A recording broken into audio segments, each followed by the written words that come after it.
You're not procrastinating, your nervous system is just overwhelmed. If you keep putting things off, even things that are important to you, things that you want to do, this is not a discipline problem. And I want you to hear that clearly.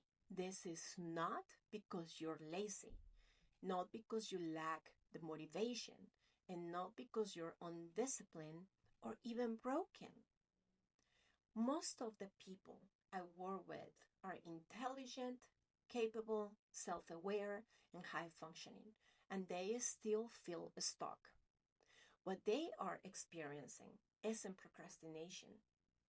What they're experiencing is nervous system overwhelm.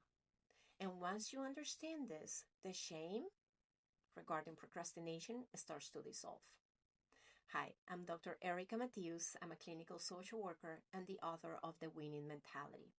I work with people who are outwardly successful but internally exhausted, conflicted, or frozen. They know what to do. They have read the books, they've been in therapy, even coaching. They have tried planners, routines, productivity hacks. You can imagine. And yet, they still can't move. So let's talk about why. We've been taught that procrastination is a moral failure, a flaw in a character, a lack of willpower. However, clinically, that's inaccurate. That's not right. Procrastination is a protective response because your nervous system has one primary job, and that is to keep you safe. And it doesn't measure safety logically. It measures safety emotionally and physiologically. So when a task feels overwhelming, exposed, loaded with expectation, or tied to your identity, your body doesn't hear this is important. It hears this might not be safe. Your nervous system doesn't distinguish between a physical threat, an emotional pressure, fear of failure or judgment, or fear of success, or the fear of being seen. To your body, a threat is a threat. So if a task activates, what if I fail? What if I disappoint someone? What if I don't live up to my potential? What if I succeed and then can sustain it? Then your nervous system responds the same way it would to danger by the fight, flight, freeze, or shutdown response. And many high achievers default to freeze. And freeze doesn't look dramatic. It looks like staring at your screen, rewriting the same email over and over, organizing instead of studying something, scrolling on your phone, watching videos you don't even enjoy, telling yourself, I'll do it later. You're not avoiding the task. You are avoiding the emotional state that creates in your body or that is created in your body. That's a very important distinction. High achievers struggle more with this, not less, because your standards are high. Your identity is often tied to performance. You care deeply about doing things well. And many high achievers grew up in environments where love was conditional, mistakes were criticized, success brought approval, and failure brought shame.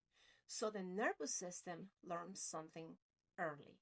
Action equals evaluation, and evaluation equals risk. So when you sit down to do the thing, your body reacts not to the task, but to the all emotional memory. And here's another important piece. When the nervous system is overwhelmed, dopamine drops. Dopamine is not just about pleasure. It's about movement, motivation, and focus. So when dopamine is low, you feel heavy. Everything feels harder. Your brain looks for a quick relief, and that could be your phone, food, any kind of distraction, or anything that brings temporary soothing. And this is not weakness, this is self-regulation. Your system is trying to stabilize itself. And this is why telling yourself to just do it, it doesn't work. It doesn't work that way. So force increases the threat. It pressures the nervous system and makes it even tighter. And you can't bully your body into safety. You can't out discipline a dysregulated nervous system. And the more you try, the more your body resists. Not because it's sabotaging you, but because it's protecting you.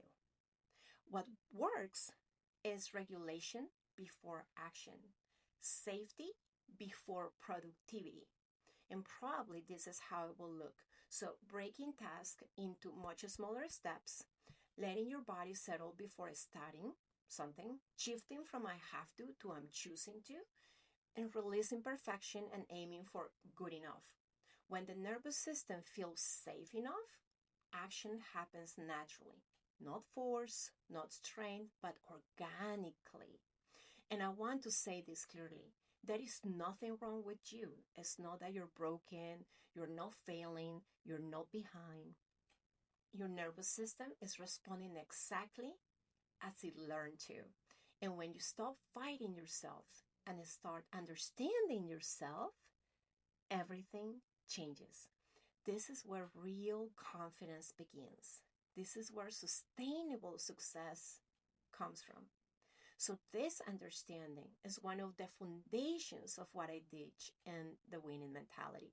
Success isn't about pushing harder, it's about alignment between your mind, your body, and your nervous system. So if this resonated with you, stay here. This channel is for people who want success without self-betrayal. Productivity isn't about pushing harder, it's about feeling safe enough to move. I hope you enjoyed this video, and I'll see you soon.